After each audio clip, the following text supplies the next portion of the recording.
So, as usual, I was watching my Ratatouille 2-hour video analysis and suddenly some memory clicked inside my head, making me feel all nostalgic. It awakened a super soldier episode within me, and I just had to share the story with everyone. So, let's start from the very beginning. In the beginning, there were these dinosaurs that roamed the earth. Time skip, I was born. I liked kitty milk. Another time skip, and I was in 7th grade.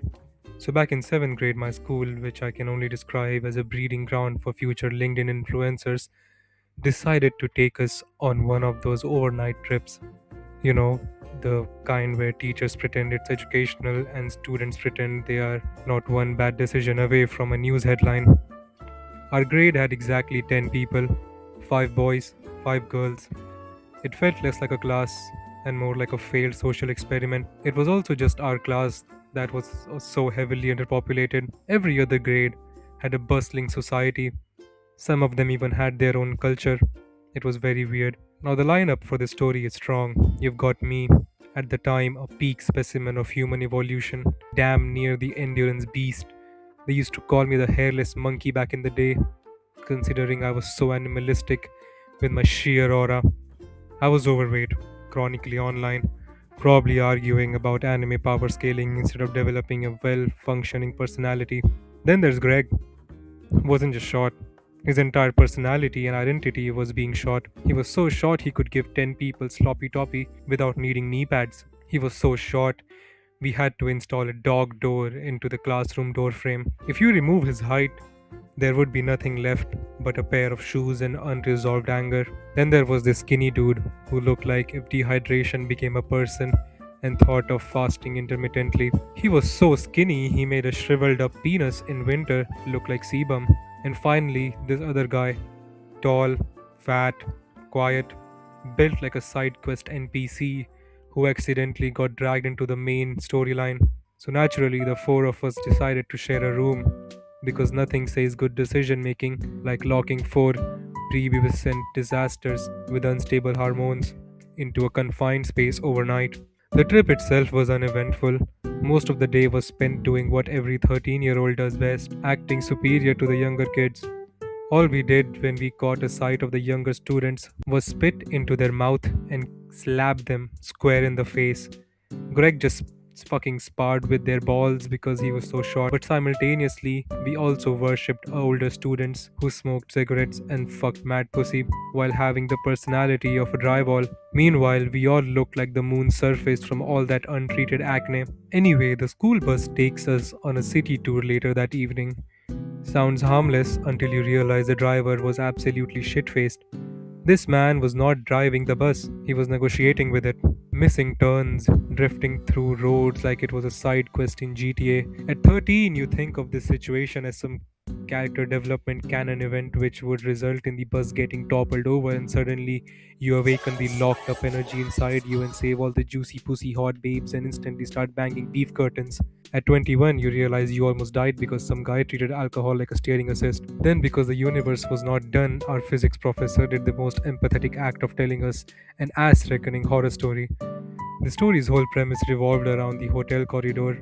Guy meets the girl, guy likes girl doesn't like the good looking guy, girl is exclusively into fat 5'4" dudes who dress up like Boss Baby on peptoids and only falls in love with them after breaking up with her ex boyfriend a month ago and instantly falls in love with a totally random guy who she claims to have known since her childhood. So then the guy drinks and does a lot of bad shit. Wait, hold on, wrong story, my bad. The actual story was about some sexist demon summoning dude who hated women having freedom of their own. Some cursed corridor bullshit, haunted hotel type nonsense. And mind you, our physics professor looked like he had already seen the afterlife and did not enjoy it much. No hair, no emotion, just deadpan delivery, which somehow made it worse.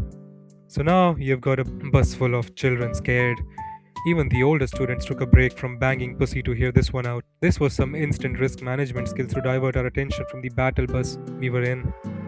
And now, at the age of 13, this stupid story being narrated by our half dead physics professor with no aspirations whatsoever had us more scared than the cliff that was coming closer and closer to the bus dashboard. Me and Greg were trying to act cool. He was acting cool to impress the hers, and I was trying to act cool to distract everyone from the piss that was leaking down my torso, while the quiet kid is just sitting there eating day old chicken nugget that his mother packed for him with pure love. Offers me one. I look at him, then I look at the pool of piss under my shoes, and decide I do not need to add chocolate colored dookie to whatever else is happening. We reach the hotel. The teacher gives us this weird, ominous look like he's expecting a casualty report by morning. We walk to our room holding hands like we are in some low budget boys' love romance comedy anime because apparently dignity was optional that night. We get inside. Greg offers me a sip of Red Bull at 1 a.m., which is already a red flag, but I notice he's looking down, probably about to notice the piss stains on my pants. So I sidestep and grab the Red Bull with lightning fast reflexes to distract him and chug the whole thing like I'm trying to speedrun midlife crisis at the ripe age of 13. Greg got mad at me. I just ignored him. He thought we were friends. He did not realize that I was the fifth demon king from the anime Do You Love Your Mom and her two-hit multi-target attacks. Now it's 3 a.m. The Red Bull has fully activated alongside my remorse for drinking that entire thing. My brain is running at maximum capacity, asking questions no one has ever needed answered. Questions like why doesn't German bakery go back to Germany? And if I took over the world and ordered every man to shower with nail polish on, it would look like a girl is giving them a shower and in turn solve the male loneliness epidemic. Just absolute nonsense. Then it hits me. A smell, not just a smell, an event. It enters the room like it paid rent. It was aggressive, it was vile, it was violent, and it was personal. It came in, burnt all my nose hair, and tied my legs. Shit had me gasping for oxygen for 4 minutes straight. If it's still hard to picture, just recall that one clip from Jujutsu Kaisen Zero, wherein Yuta enters the classroom with all his cursed energy exuding off of him. Yup, that's it. That was the smell. Somehow I fight gravity and sit up immediately. Wake Greg up like there's a fire drill. We start tracking it like canine dogs looking for bombs on an airport, which is a generous analogy because we were basically two idiots following our noses. The smell was so predatory, it made us unlock our long forgotten lizard brain of the human mind, which helped us track predators in the area back in prehistoric era. We stand in front of the bathroom door and it looked like a crime scene. The physical door separating us from the crime scene could not stop the impending atoms carrying the smell of the shit straight to our noses. And that is where I relived every Jew's life during the World War II. There was shit everywhere, not in a contained, respectful manner. This was abstract art. It looked like someone lost a fight with their own digestive system and the floor won. It looked like a goat with explosive diarrhea decided to break dance and leave us with heaps of shit on the floor. This made the Chernobyl look like Disneyland. Elephant's foot, more like elephant had a fucking dookie and died in there. We closed the door instantly, as if wood could stop whatever chemical warfare was happening in there. We wake everyone up. The quiet guy is sweating like he just finished a marathon in hell, while the skinny guy was almost pretty likely logged off from the society. We lost him in sleep. Rest in peace, skinny guy.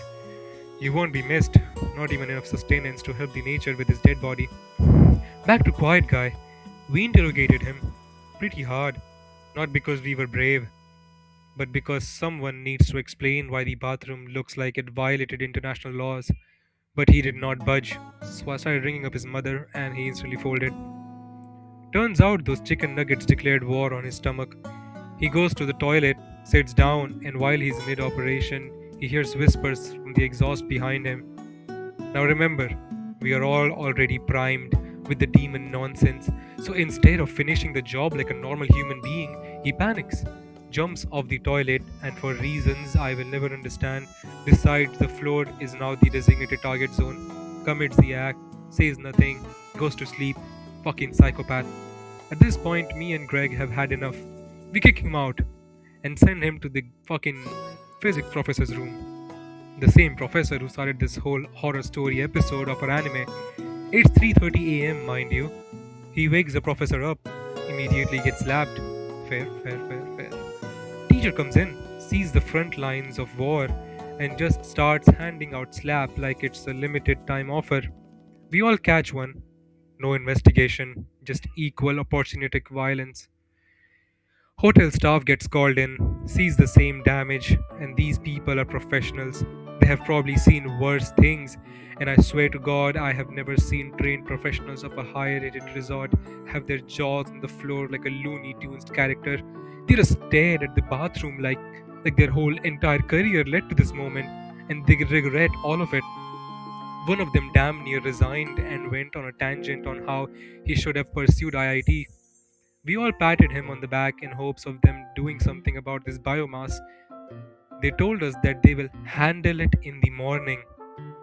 That's right, which is insane because the problem is very much visible and very active.